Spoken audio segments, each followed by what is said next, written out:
On Bounce, we are on your side with information tonight on how you can keep your outside pets warm this winter. I want to welcome Melissa Nicely and Rachel Schul here. They are here to talk about some safety reminders as well as a new initiative that can help our furry friends this winter.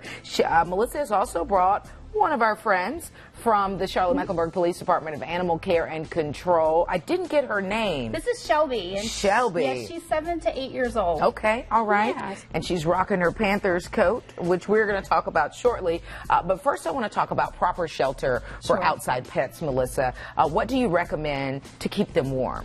So the biggest thing is when we get into the temperatures that are getting around freezing and below, the best thing you can do for your outdoor pet is to bring it inside. Now, there are a lot of people who have leases and things that prohibit that. So what you like to do is you want to make sure that ordinance says that you have to have proper shelter, water, food, and things like that. So I want to make it clear that it's not illegal to leave dogs or cats outside all the time. So that is not illegal, but you do have to make sure that you have the best heat systems for them. You're putting straw in their dog houses. You're making sure they're well insulated. So that's the things that you really have to look at this time of year and make sure you're prepared for the cold temperatures. Absolutely, and it kind of, the weather, we were sort of lulled into complacency, I would say, last month, and then boom, winter hit us this month. Let's talk about proper nutrition this time of year. Sure. So if you do have dogs that are outside, one of the things that you want to make sure that you're doing when we get these cold temperatures,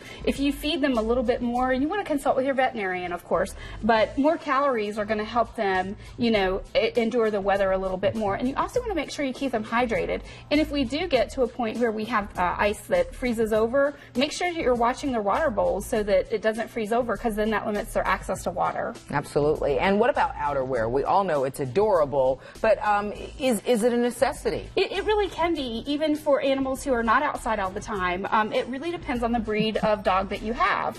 Different coats, like I have Siberian Huskies, they don't necessarily need coats outside because they've got that double fur, the double layer, German Shepherds and things. But when you talk about Chihuahuas, smaller breeds, Pit Bulls don't have as thick a fur, those are the ones you want to think about getting a coat for. Okay, and I guess Shelby would fall in the category of a dog who would need a coat as well.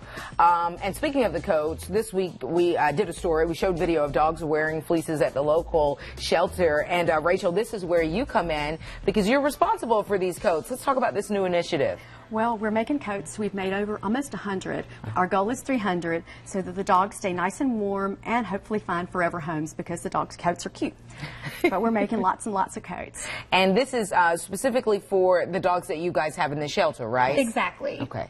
And they would be able to keep the coats when they get adopted or no? Actually, they get washed and laundered and recycled. Used for the next part. Okay, cool beans. Shelby is just chilling. You go ahead, Shelby. Don't worry about us. She's comfortably warm. There she is. We disturbed her. Ladies, thank you so much. For more information about all of this, log on to WBTV.com, the web extra section right there on the homepage. Melissa, Rachel, Shelby, thank you so much for being here. Thanks for having us. Absolutely, coming out on a Friday night and everything. We appreciate all three of you. Thank you so much. We want to get back to our Sound Off Charlotte topic.